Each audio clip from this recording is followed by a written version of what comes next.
Eat, sleep, bet, repeat. That's how we get down on the opening line at elitesportsbetting.com.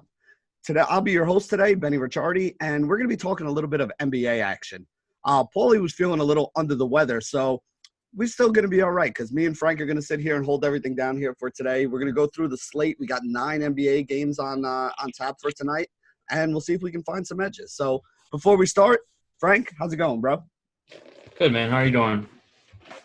Not too bad. As you saw, I got my 2 coffees that came in today, so I'm going to be good to go for the next couple hours. A lot of content to crank out. We got some monkey knife fight plays that are going up. We got some prop bets that'll be going up later.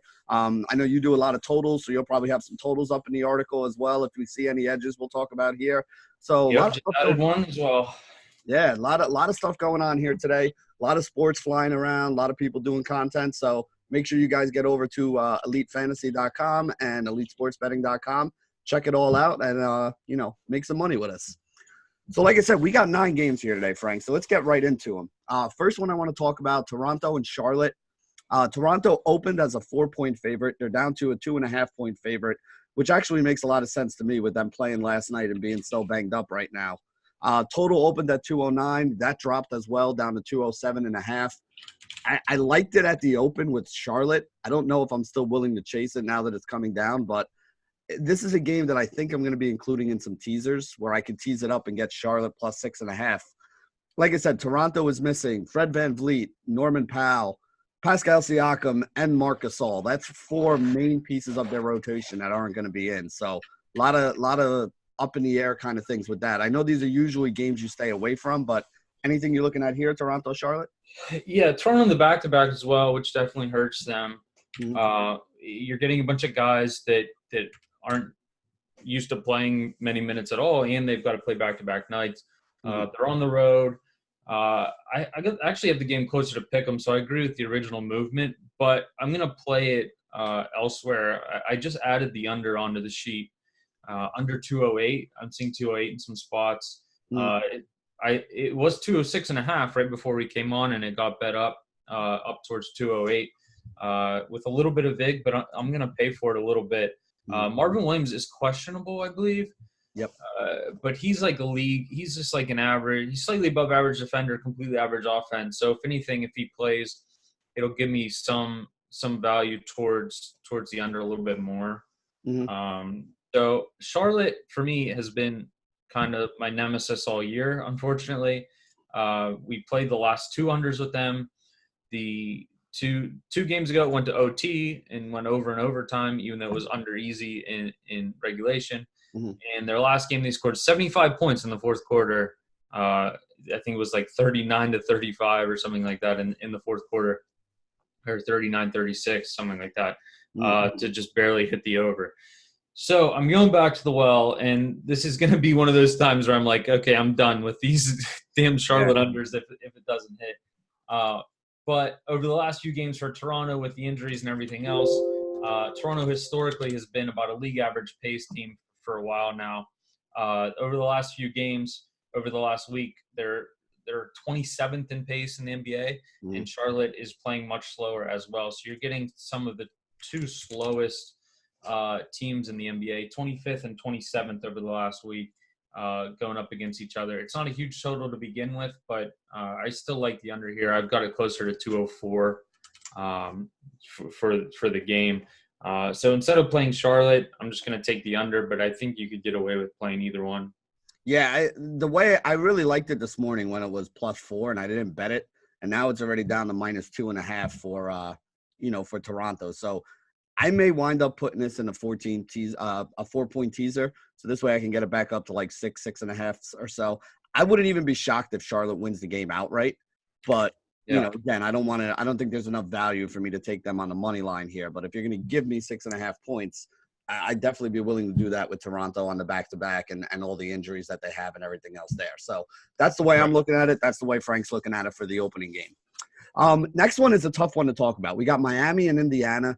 Indiana is a 1-point favorite. We've seen the total start at 209.5. It's up to about 211, 210 in a lot of spots here. The big problem I have with this game is there's a ton of injury news we got to worry about. It looks like Jimmy Butler is going to be in. He was originally listed as questionable. Sabonis is listed as questionable. I don't know if he's going to play or not. They said he was going to play, and then all of a sudden he got a questionable tag on top of that after they said he's going to be fine. So I'm a little worried about that one. Malcolm Brogdon's been out. We don't know if he's going to play or not. I would assume that he's probably going to be out again here today. On the flip side for Miami, it looks like Justice Winslow is going to be playing for the first time in about 2 months. I think the last time we saw him was either the end of November, beginning of December or so. So he's been out for a while. I wouldn't expect him to jump right back into like a 30-minute role, but, he is expected to be out there. They'll probably give him some court time, maybe 15, 20 minutes or so to kind of start getting his feet wet, which for fantasy at least is going to hurt the production that we've seen from a lot of these other guys who really benefited since he went out. The Kendrick Nunns, the Duncan Robinsons, the Tyler Heroes, all these other guys who had to do a lot more of the ball handling and scoring.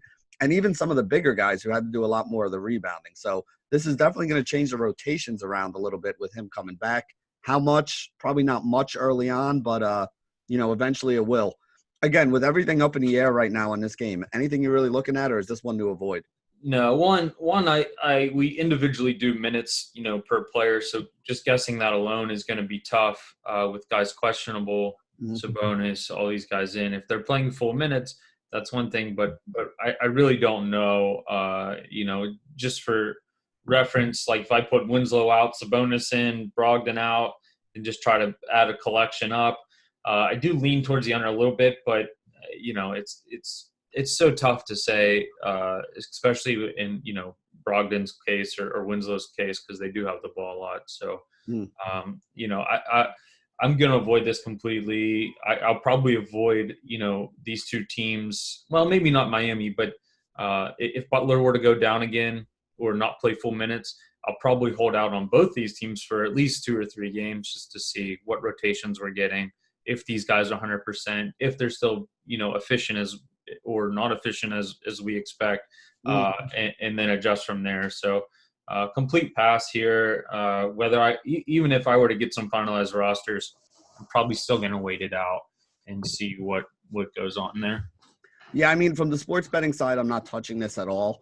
From the fantasy side, I'm going to be interested in it because depending on who's in or out, we could have a lot of value that gets created in this game. I mean, Brogdon and Sabonis are the 2 highest usage guys in that team. They're the 2, main studs. They've already been playing without Brogdon for a couple games. Now, if you add Sabonis to it, I mean, really everybody on that team is going to have to get a boost, and, it could really affect how things go. So for fantasy, it's something I'll be watching. For sports betting, when you have this many question marks, something I'm probably just going to stay away from. Right. Yeah, next game, Washington and Orlando. Orlando is a 10.5-point favorite in this game, 221 total. I've actually seen that come down a little bit. It opened at 221 and sitting at around like 219 and a half. This is a tough one for me because, I mean, we don't know about Bradley Beal yet, so that's going to be a problem. All those big guys for Washington are still out, although Jan Mahimi came back last game and he played a little bit. So at least they had a big guy in there. Because if Mahimi's out, they really have no size whatsoever. I do expect Orlando to win this game. 221 is a lot of points for an Orlando Magic game usually. They are playing Washington, though, who gives up a lot of points and plays really fast, so it's not crazy. And they're going to have to go extra small, Yeah. I don't know. I mean, again, the Bradley Beal thing hanging out there is something. He's missed a couple games, I would assume. Whenever a guy's missed a couple games, I assume he's going to be out until I hear otherwise. So, while I'm breaking it down for fantasy, I'm looking more at the other guys who have benefited with him being out. But we don't really know. It's questionable. Anything for this one for you? No, I mean, I've got it right on 219, so I agree with that, the movement, and that's with Beal out. If I look at his numbers real quick here, he's going to – if he's in, that number is going to go up. Everything to me is looking like we're expecting him to be out. The line's 10.5. I wouldn't expect Orlando to be favored by that much if he were in. Even with him out, I've got it at like 8.5. 8.5. So 8.5, 219. I'm not going to rush to get involved with Washington here, although it is a little bit of an edge on a side that I normally wouldn't. I normally don't see across many games, which is why in the betting package I don't play many sides at all to begin with. But everything looking to me like with the total coming down and the line being at, double digits, that that Beal they're at least expecting Beal not to play. There are people in the market usually that have a little bit of insider, information more than what we will have. Matthews is out as well. I'm not rushing to get involved here, but if Beal for some reason was announced in, or if this line gets to like 11-ish, then I would probably come back on Washington. That's a lot of points for like you said, a Magic team. This reminds me of one of those games where they're up 18 points the whole game, and then Washington scores a little bit in the fourth quarter, and they end up backdooring it. So if it keeps going up, maybe I'll play Washington. But not exactly a bet that I'm excited to get involved in here. I'd agree with you, though. I mean, I think if you're going to put money down in this game, Washington's the side I want. They've actually been playing some pretty good basketball. They, have won some games they shouldn't have. They've been closer in some games that they shouldn't have. You get a lot of these young guys in there who are hungry and are getting their chances, the Jordan McRae's, the Gary Payton Jr.'s, They go out there and they play as hard as they can, and, sometimes they surprise people, especially when some of these other teams aren't completely playing. I'm not saying that they're not playing hard, but, they're not it's not the playoffs yet. So some of these teams are a little bit on cruise control here, and that could be a reason that Washington keeps it close. I don't think Washington wins, but like you said, Magic not being a high-scoring team and being asked to give 10.5.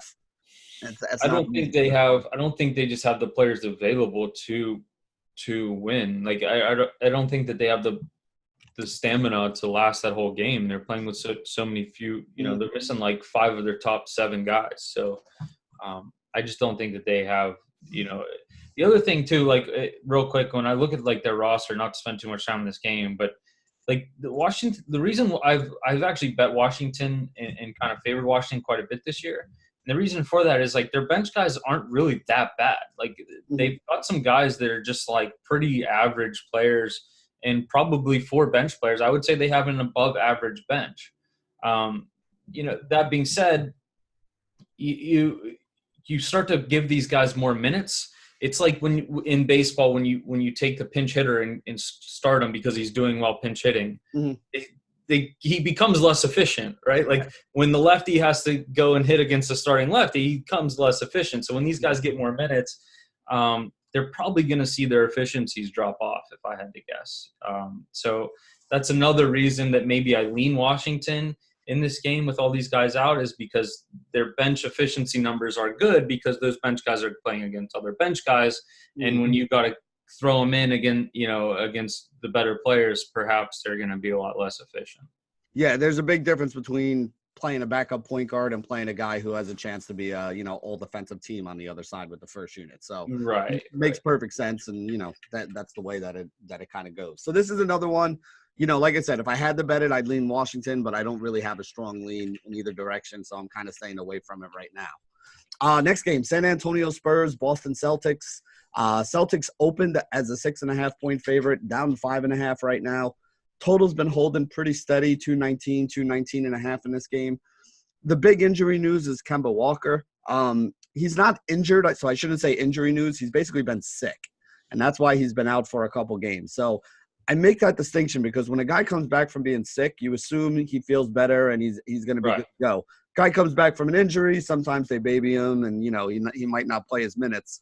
If Kemba's feeling better, I see no reason why he couldn't get back to his minutes. Right now, though, it's questionable. So, like I said, we have no idea whether or not he will be playing.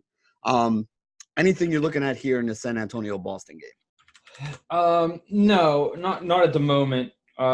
Just in my roster's case, the way I've got it set up, I have Kemba out and Thies in. They're both questionable. I think the market here is leaning towards Kemba being in, like you said. It's tough to be sick for that long. Yeah, he missed 3 games already, so he's been sick for about a week with whatever he's probably worth, with his defensive inefficiency and his offense efficiency, especially this year. I would expect him to be worth like 4 or 5 points to the total, and I've got it floating around 215.5 with him out. So the market at 220.5 or 220, 219. I have played a lot of Spurs overs recently. So I would expect that if he's in, I would expect this number basically if he were to be in. So it would surprise me if I had if I were this far off, with an under in the market in any game, especially with, like I said, with my recent bias towards the Spurs overs recently. I think the market's expecting he'll play. I'm a little surprised at the side, although I don't have a big edge on it. But that's what, like I said, with him out, I think that if he's announced in, you might see that total creep up a little bit, and I think you're going to see like a 7 or something in the market if he were to be in. So yeah, and I'm going to be honest with you. This is not your dad's San Antonio Spurs team. For those who haven't been keeping up with it, playing at a faster pace this year. I think they're 7th overall in the league for scoring right now, which was surprising for me to see, but probably a reason why Frank's been leaning to the over on a lot of these because, normally you think of San Antonio Spurs slow down, good defensive team, Tim Duncan in the middle and Tony Parker, Manu Ginobili, Kawhi Leonard, all those guys. None of those guys are on this team anymore. It's a completely different team, and they're playing a completely different way. They have some guards that like to get up and down the floor a little more now than they ever did in the past. So, and they're in the top half in the league in efficiency, which is what you would expect from, a pop team, really. Like, you would just expect that. So, yeah, you're talking about a team that's playing faster than usual and more efficient than you would expect given the team, which is they seem to do that, don't they? Yeah, and that's why they're 7th in the league in scoring at the moment because you put those two things together, the faster pace and the high efficiency, and, that's usually something that translates into points. All right, next game, kind of interesting one. We got the Denver Nuggets against the Dallas Mavericks. Couple injury things here. Porzingis has been out for a couple games, is likely to be out here again today. On the Denver side, though, we have Will Barton out today, and we also have Paul Millsap as questionable. So for those of you who play daily fantasy, it's Michael Porter Jr. Day finally. So we'll see how that works out tonight. But I have a feeling he's going to play a big role here today. But from the sports betting side, anything you're looking at in this Denver-Dallas game? So I have Millsap as probable. Did he get upgraded or downgraded recently? I think he might have gotten upgraded because he was questionable this morning when I was writing up the article. Or at least that's what they had him listed as. Yeah, I think he's probable now, which is understandable. I'm just looking at my number here. It doesn't look like I have an edge on this game at all. Yeah, I've got it at 3.5 and 219, I think. Yeah, somewhere around 219 or 220. So no edge for me. Barton's out, which he's probably worth about 2 points. Millsap maybe a little bit more than that. We've seen some movement come in on the over, it looks like. Which I would agree with, or with that movement, but no play for me here on either side or total. Yeah, it opened at what I'm looking at here. It opened at 217.5 with Dallas as a 1.5 point favorite, and now it's up to about 220 with Dallas as about a 3 point favorite. So, maybe that's the 2 points you're talking about right there with Will Barton, and then on the total as well to the upside. Yeah, so I would say Barton's worth probably he's pretty much league average offense and defense, so that makes him above what a bench guy would be, something like 2.5 points or something to the side in total. Yeah, and like I said, for any Michael Porter Jr. fans out there like myself, because I think that guy can play, I'm happy to see that he's recovered from the injury and is starting to get his minutes. Today is the day where supposedly he's going to be the guy that kind of fills in that role from what Coach Malone was saying the other day. So if that's the case, 3,900 on FanDuel today, it's going to be in a lot of my lineups. So you can read that over at Elite Fantasy. Those articles will be up as the day rolls out. We'll have a bunch of basketball stuff going up over there that can help you guys make some money on the fantasy side. And I just, on my roster's case, I have him pretty much fulfilling all those minutes that are going to be missed out on. So he's going to get starter minutes, I think. Yeah, we saw him the other day in like 20 minutes put up 25 points. Again, I don't expect him to shoot. Like, he was shooting the lights out that day, but he basically showed you the whole skill set. He can hit shots from outside. He can go to the basket. He can finish. He's superior athlete. I think Denver made a couple really good draft picks the last couple years with those late first-round draft picks. They took him the 1 year. They took Manu Bol's son, Bol, the second year. These are two guys that should have been top 5 picks if they were healthy. So maybe they work out, maybe they don't work out depending on their health. But, these guys were a lot better than where they were drafted, and it could wind up being a big steal for Denver, going forward. Yeah, Denver's kind of been like little bit of like unsung heroes here. I know the market, in past years, I've been higher than them, Mm, than the market in general on things like their futures and whatnot over the past few years. So they've developed a lot of decent talent, and they've acquired a lot of decent talent, and they've drafted good talent. So mm. they're not on that like Warriors level obviously yet with the development that they've had over their run to stardom here. But Denver has like kind of been laying in the weeds as like the third or fourth best team Hmm. in the NBA at kind of developing and acquiring talent. So I wouldn't be surprised if over the next few years if they kind of stand out now that the West is a little more open. Yeah, I mean, and even the roster that they have now, you look at the guys that are playing significant minutes for him, with the exception of Millsap, it's a pretty young roster. I mean, Jokic is pretty young. Murray's, only a couple years in the league. Gary Harris and Will Barton are actually like the older statesmen, the elder Yeah. statesmen on that team, and neither one of them is really like past their prime either. So definitely a lot of young. And then even like last year, remember when they had all those injuries? You had like Monty Morris and Torrey Craig and like all those guys stepped up and at least proved that they were pretty good. And now that you have everybody healthy, that's your second unit, those guys that are coming off the bench. So there's a lot of depth, a lot of talent over there in Denver. And even Grant, like in past years, Grant wasn't very good. And he's actually kind of making his way towards sort of league average efficiency here, getting 20 some minutes a night. They need help on their bench. It would be good to see someone like Porter step up and become more efficient. We don't know much about him yet, but if he follows their track record, I mean, Denver has 5 guys starting, when Barton's in, and 5 or 6 guys here with Grant getting 20 minutes that are well above average basketball players. Yeah. They could be a real threat, I think, if they need help on their bench. So if Grant and Porter continue to improve, it'll be interesting to see how far they can go in the next few years. And people forget too, like this was one of the best teams in the league last year, record-wise, and against the spread. Last few years, really. Yeah, so they've outperformed, and like I said, a lot of talent there. Like the job that Coach Malone's doing, fellow Seton Hall Prep alum. He went to my high school, so good dude really? too. Nice. Yeah, we actually used to play pickup games together when we had camp over there. He's a fucking psycho, man. But like in a good way. Like he's the guy you want on your team, kind of psycho. So yeah, shout out to Coach Malone, man. I love that guy. All right, Houston against Atlanta. Houston Rockets favored by 8 points here. 235 total was the open. I'm actually seeing the total moving up. I'm seeing 237, 238 in spots here. Again, for fantasy, this is going to be a hell of a game. You got both teams projected for, well over 110. Houston projects for over 120. It's a lot of points here in this game, but not all that crazy. From the sports betting side, what are you seeing here?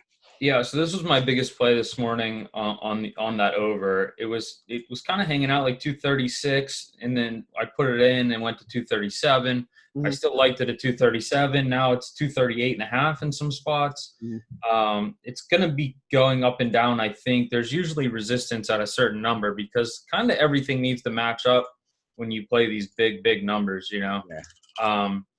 If you look at efficiency, though, over the last few games, the reason I'm getting a boost is that these teams play fast. Houston plays extremely fast. That doesn't mean they're bad at defense. They're still like a pretty decent defending team from an efficiency standpoint. But there's just so many exchanging of hands from a possession-wise when you get in these Houston games. Westbrook's out. So that creates – you would think that would maybe slow them down, but it also might produce some better shots, right? Mm-hmm. Like if Harden's shooting more and Gordon's shooting more, you're better off, right? Like that team will probably score more points. At least you would expect them to. I don't think they're losing too much, from the standpoint of, yeah, you might lose some pace, but – you're probably going to gain some efficiency if the shots are assumed by Harden and Gordon and those guys, which I'm kind of expecting. Yes. But the biggest jump for me recently is that Atlanta is, over the course of the year, Atlanta is not very good, offensively. They're 28th in points per possession. But over the last few games, Atlanta's jumped up to like in the top 10 or so over the last week in points per possession. If you look at their recent schedule, they've actually played decently over the last week. They played the Celtics close. They beat the Pacers 116-111, and they lost to the Nuggets 123-115. So even if you look at the Rockets' schedule over the last few games, ton of points going around here for both these teams. And 236 and 237 is a lot of points. Don't get me wrong.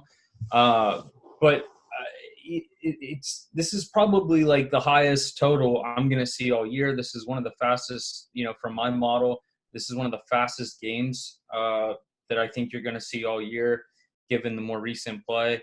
And I think the efficiency, in all honesty, is going to be through the roof from an offensive side. The Rockets are going to give up points, no doubt. They're going to score a lot of points, I think, against this Atlanta team. And Atlanta has been shooting well. They've been playing well offensively recently. So I like the over here. Anything at 237 or below, I like the over. Yeah, and, the Atlanta side as well. I mean, you have Kevin Huerter, who came back and is playing well. You have John Collins off of suspension, who's back in the lineup now. I think he's going to have a big game here today. He had 4 fouls. He was in foul trouble almost the entire last game that they played, because I actually took him for the double-double over. He only played like 27 or 28 minutes, and he finished with like 17 and 5. So, this is a guy that has been helping with, with that. And Kevin Huerter for – I never thought this guy was all that good, but he has played very well over the last week. Yeah. Fantasy-wise, like 35, 40 fantasy points, which is crazy for him. I wouldn't have thought that. And he's a guy that can light it up scoring when his shot's on. Trae Young's been putting up some big games. So, yeah, I'm looking for a lot of production out of here. I'm actually glad you're here. So let me ask you this question. With Westbrook out, they haven't played Eric Gordon the minutes that, he had seen in the past, basically. Yeah. Do you think he plays 30-plus minutes tonight? Because at his price, if he's getting 30 minutes – I've got him at third. I got him projected for 33 minutes. Yeah. Someone needs the problem is someone needs these shots. That's my thing. So are you going to have, some guy that's not very good out there? Like, I don't even know who we would think, like McLemore. Like, are we giving the shots to Ben McLemore now? Like, yeah, I don't think that's going to happen. So like they damn well know they need shots to go down, especially like I said against the Hawks team that they're on the road. The Rockets have kind of struggled against lesser competition this year, especially on the road.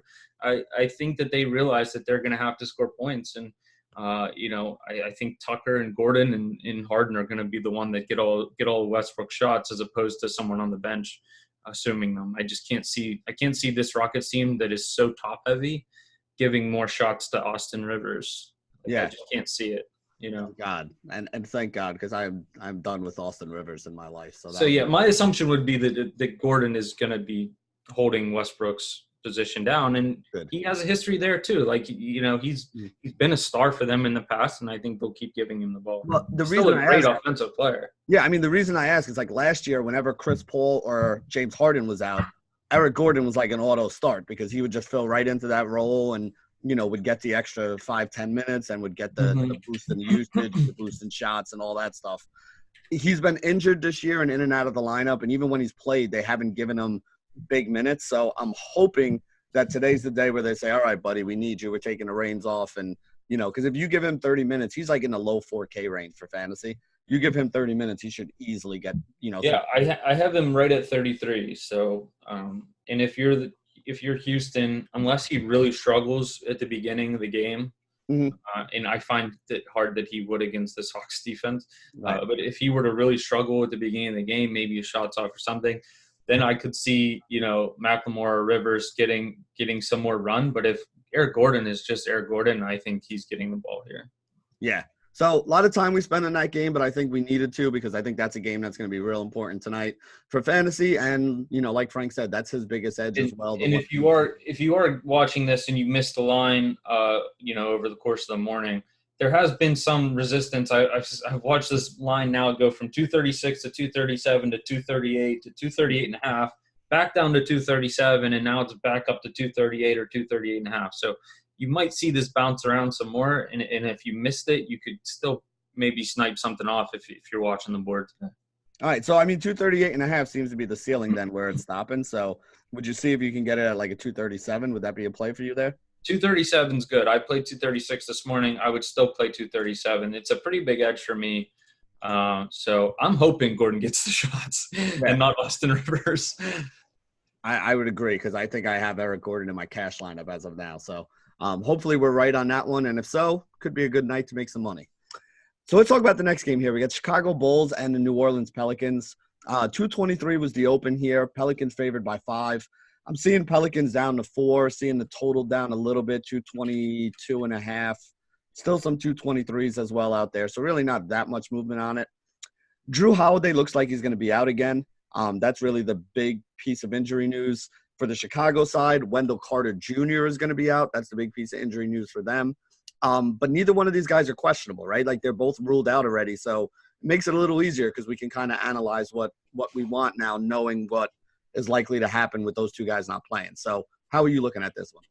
Yeah, nothing for me on this game. I'm pretty much bang on. Like you said, with these guys being ruled out already, neither of them are really like, huge spread or pace directors on their respective teams. So market's pretty good here. I'm not going to have a play on this all day. I would assume that it's going to settle right around here. I've got it at 4, and I've got it at 224. So pretty much bang on for me. I don't really see this line moving or changing much unless there's news. Yeah, it is a pretty high total, and we do have a couple injuries to high usage guys. So fantasy-wise, it's an interesting game that, you'll see a couple of the names of guys on both sides of this one in my write-up today. But sports betting-wise, I don't really have much of a lead either way either. So I have that as the second fastest game today is this one, as you would expect, I guess, next to Houston, Atlanta. So, if you can snipe off the guys that are filling in for the injuries in these games, that's who the guys you're going to want to target, I would assume. Yeah, so it's a Thad Young day is what you're saying. Seems like it, yeah, with Carter. All right, so next game we got the New York Knicks against the Utah Jazz. Knicks on the tail end of a back-to-back here. Elf Payton came back yesterday. It looks like Marcus Morris is going to play today. He sat out the front end of the back-to-back, but it looks like he's going to be in there today. Utah, no real big injury news. I mean, obviously Conley, but he's been out for a while, so we kind of know that. Really big numbers I'm seeing here. The game opened at Utah as an 11-point favorite with a 218.5 total. It's down to about a 216 total. Utah's bumped up to a 12.5 favorite, which means they're not really liking the New York Knicks on the tail end of the back-to-back here, and I don't really blame Vegas for that. I don't have anything here. These are big numbers, but I don't think they're crazy. How far off are they in your model? Yeah, I've got it at 12, so that's about right. I'm just kind of messing around here to see if Morris is going to play. I originally had him out. I lean towards the under a little bit. I've got like 214, which would normally be a play for me, but with Smith Jr. questionable, I think he's still questionable. Yeah, right? DSJ questionable. I would assume that Dennis Smith Jr. remains out. He's been out for a bunch of games, so. Like I said, when a guy's been out for a while, unless I hear definitive news that he's coming in, I kind of do it like he's out. Morris, though, they actually said was sitting out the front end of the back-to-back because they didn't want him playing 2 days in a row. So I kind of feel like he's going to be in today.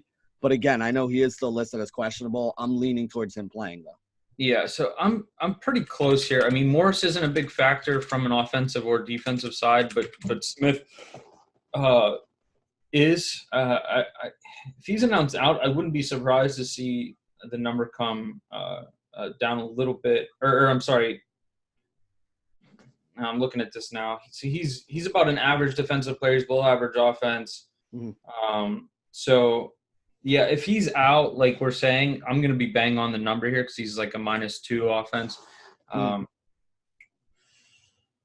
So yeah, I'm not gonna play this, especially with he's a pace kind of guy too. So sorry, I know I'm rambling a bit. Just trying to think this through the number here. Honestly, I think this is good because I like people want to know like how you get to the numbers that we put into play. So this is a good look into how you go about it and what are the factors that can win it. So I like. So for reference, like I added the Toronto game right before we came on here, the Charlotte under I was talking about. Right. And that's with Toronto's injuries, Marvin's questionable, but I can run through in Toronto on the back-to-back. I can run through all the scenarios in my model to put this guy in, this guy out, and Mhm. see what the difference is. So that's kind of what I'm trying to do here, just by eyeballing it a little bit to give some insight. It looks like the total has come down, which I would agree with. And like I said, I've got it at 214 with Smith out and Morris in. Mhm. So with the total coming down, like over 2 points, I don't think I want to chase that. Yeah. If that makes sense. Even if I do have an edge from a sports betting perspective, if you miss the boat, like I saying on this Rockets game, I might still have a small edge at 238, right? But I don't want to chase it because I could have got it at 236. It Yep. doesn't necessarily mean that my number is the right one. It just can mean that I have an edge, right? Like that's why we have certain margins that we play. But I don't foresee the Rockets number, for example, going to 241, right? So I'm not going to bet it at 238 or whatever it might be.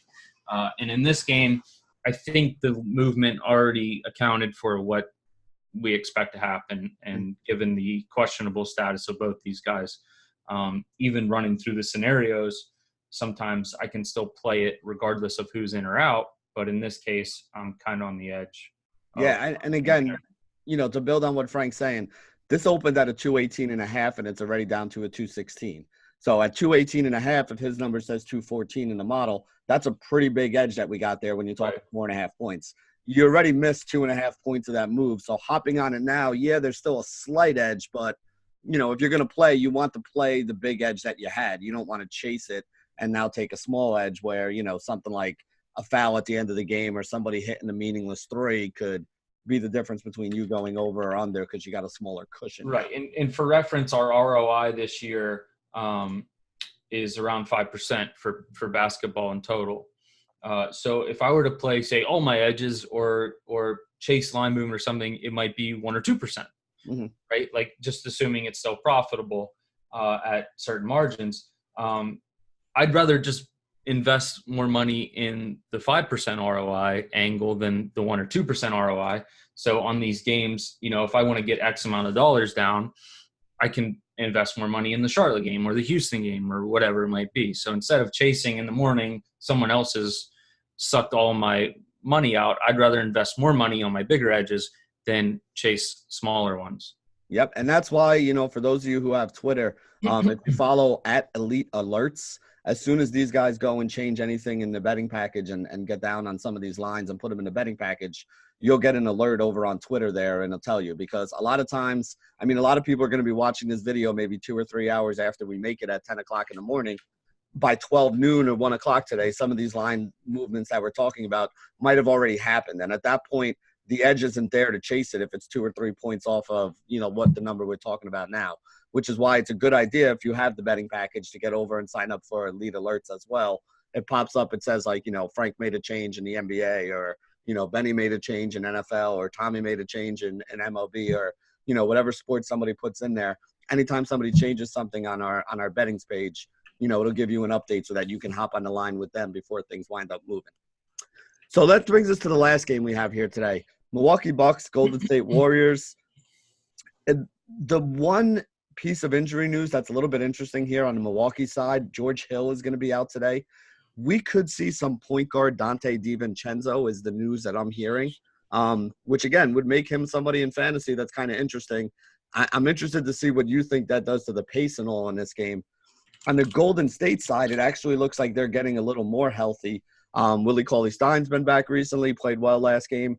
Draymond Green is expected to be in this game as well, which takes away a lot of the value we've been seeing for some of those, forwards and wing players on Golden State. Plus, it's not really a good matchup for them against the Milwaukee Bucks anyway. So fantasy-wise, I got nothing to do with it. Vegas kind of agrees. They have the Bucks on the road as a 13.5-point favorite. That's what it opened as. Interested to see your thoughts on the total because the total opened at 221. I'm seeing it all over the place right now. 217, 218, 218.5 here. So Circa has it at 217.5. Will Hill has it at 218.5. Westgate has it at 218. So there's a pretty wide margin of these totals, and they're all down below the 221 open. So anything you're looking at on this one? Yeah. So initially, I was kind of looking at this game and thinking I'm not going to bother because it's a mess. And I haven't really bothered with a lot of the Warriors games to begin with this year because their rotations are a mess and injuries are a mess. And I think they're still trying to figure out who's giving them the best chance to lose. You know, I've got it at 13 just for reference. I am probably a little bit high on the Bucks compared to most people, so it wouldn't surprise me if that came back down a little bit. And I've got it at 219.5. So it's one of those situations where I agreed with the original line movement. Now I'm starting to see some 218s, and it's like, you know, well, do I expect? I do expect it to come back up. But that being said, for these Warriors totals, I need a pretty big edge to get involved in here. Russell's out. Green's back. Green actually does a lot of ball handling, especially with all the injuries they had. Hill's out. We haven't had enough sample probably with, you know, Hill being in and out on this Bucks team for me to definitely say. I do have DiVincenzo getting 24 minutes.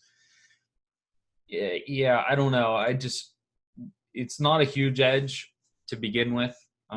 It would be right on the edge of a play for me anyway, unless I felt really confident about what I was projecting minutes wise for all these guys.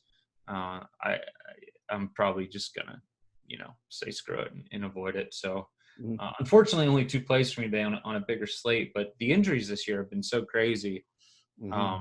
In the injury reporting changes and everything that they've implemented have kind of it's helped us a little bit, but it's also like they're more likely to list these guys, and now you know, creates a little bit more confusion on my end. Yeah, yesterday was a good example of that. Is we had 5 or 6 superstars, not even like just like regular players, but like 5 or 6 of the guys that are the highest usage, highest scoring, highest minutes guys on their team were listed as questionable. And I think at the end of the night, only one of them wound up being out. So, you know, it kind of has gone the way of the NFL, where anybody who has any knock, you got to put them on the report, and everybody winds up questionable. But you know, there's a big difference between questionable and unlikely to play, and questionable just because, you know, the rules say we have to tell you that he's a little bit banged up there. And I think we'll figure this out. I think we'll figure this out all the time. It's like watching the Patriots put the whole roster up as questionable every week. Like we figure out that like Tom Brady's probably going to play unless his arm fell off, you know, at practice. So I don't – it's just hard now with injury reporting until we figure out which teams are more cautious and which teams you know, aren't. Like I'm expecting Kemba to play today, right? Like I think that he's going to play. But now I don't know how reserved Boston might be with their injury reporting, you know, to make that call. So until we kind of get more of an idea, and it may take, you know, this whole season, it's really hurt my volume. And, you know, I think I've only played like, you know, 80 basketball games this year, NBA games, compared to almost 200 college games, you know. So I would like to see, you know, these teams kind of figure out this injury reporting stuff so that I have over half the games marked off, you know, when I get up in the morning. So, you know, it kind of sucks, but at the same time, at least we know, as opposed to being surprised, you know, right before tip, I guess. Yeah, and that's another thing that we're having trouble with on the fantasy side as well. You know, my article is the first one that comes out every day, you know, in the morning, and then we have 2 or 3 others that come out after it. And a lot of times I'm saying, you know, listen, before I could say play this guy or don't play this guy, here's the situation, here's why, here's who it helps, here's who it benefits. If it turns out this guy doesn't play, these are guys that you would want to look at. If it turns out that he plays, none of those guys are in play. And it's the same thing on the sports betting side. You know, there are edges that could be had if somebody's in or if somebody's out. But until we actually know whether they're in or out, you just kind of sit there and, you know, it's tough to make the analysis when you don't know what's going to happen. It's hard enough to win bets when you already know everything and you can analyze it the right way. You know, when you start throwing all this stuff into it and the uncertainty, you don't want to be messing around and being on the wrong side of something. And opposed to the fantasy side, you know, not to harp on this too much, but from the sports betting perspective, it's tough for me to say somebody doesn't already know, and then that line right before tip, when we find out Beal's in or out or Kemba's in or Kemba's out, that somebody already knew that and they've already made the line efficient as possible right before tip, and then someone's announced in, you know, 15 or 20 or an hour before, and the line doesn't move. Well, yeah, I mean, someone probably knew that this person was going to play or not play, or they may already made the assumption that, something like in Kemba's situation where we think he's going to play, they already made that assumption and already bet it. So then you're just paying the vig out to the books every time you bet at the horn, unless there is like actual groundbreaking news that maybe no one knew about. Yeah, and that's the surprise stuff that comes along that, when a guy wasn't listed as anything other than playing until 6:45, 15 minutes before tip, and then all of a sudden the team's going to be missing their superstar or going to be missing, one of their high usage guys that totally changes around rotations and the pace they play at and everything like that. Those are more the exception than the rule, though, and that's kind of what Frank is saying is, basically there's a lot of really smart guys out there putting a lot of money on a lot of these games, and they're not doing it with imperfect information. So yeah, they're not just trust me, these guys betting NBA making, millions and hundreds of thousands on it. They're not just, oh, well, I don't know if Kemba's going to play, but we'll bet Boston anyway. They're not doing that. No, they're making sure they got their information. And when they don't, like Frank is saying, you just avoid the game. There are edges, other places to be had. You don't chase something on the off chance it might happen. You wait till what you think and you try to take advantage of it. And I can firmly tell you that I don't know anyone in the Celtics front office. It's completely a hunch. Although I do have to say, I think I'm still a shareholder. They went public like back in the 90s, and for Christmas one year, my dad's a huge Celtics fan. He actually bought my brother and I each like 2 shares of the Celtics thing. And I think it's probably still framed and hanging in my my childhood room at home in my parents' house. So, whatever. I'm a shareholder. Maybe I can call on the horn. You need to get on the horn with Malone to figure out who's in and out for Denver. Then. Yeah, I'll have to see. I haven't actually seen him in a while. My brother actually still talks to him because he was coaching at our high school when my brother was there. My brother's a little older than I was, and then he went on and went to coach in college and the NBA and other stuff. So. And now he's the Denver Nuggets coach. So nice to say you got a alumnus over there. Rick Porcello actually went to my school too. So we got a Cy Young there as well. Yeah, not too bad. So anyway, anything else you want to add here before we sign off? No, just the 2 plays officially for me. Like you said, there may be a game or 2 that I add depending what comes out. But I would say the odds are less than 50% that happens. We'll see if we get any news, especially from the Beal side, because I would like to play Washington if he's in, but the numbers and the totals kind of suggesting they think he's going to be out again. Yeah, and I will have some plays up for both Monkey Knife Fight and some prop bets a little later on in the day. I usually finish a little bit more of the research and wait for a little bit more of the news to come out before I start looking and seeing if we have any edges there. But again, if you're following Elite Alerts, it'll be up there. If you guys don't have an account already, elitesportsbetting.com. We lowered the prices on everything right now, including the monthly package, which I think is a great option for those of you who want to test it out and kind of see what it's all about. The weekly package is like $30 or $40. The monthly package is now down to like $50. So, spend the extra $10, give yourself a month, see all the work that these guys are doing. You got all these videos here. You have other videos, the Lunch Money Show that Frank's been on with, Tommy G and our CEO, Rob, MLB model. They do a good job over there breaking everything down. We got NFL lines. We got MMA betting. These guys are doing a really good PGA show that you guys should watch if you're going to do any golf betting. Golf betting is a fun 4-day sweat, and, they've been making us some money. It's the beginning of the season, so you can get in early before these guys get hot. They had some big winners last year. I remember, a couple big double and triple digit, winners and big payouts there. So a lot of stuff going on right now at Elite Sports Betting. If you guys aren't signed up, get over there and give it a try. Come along and make some money with us. So for Frank, this is Benny signing off for another episode of The Opening Line.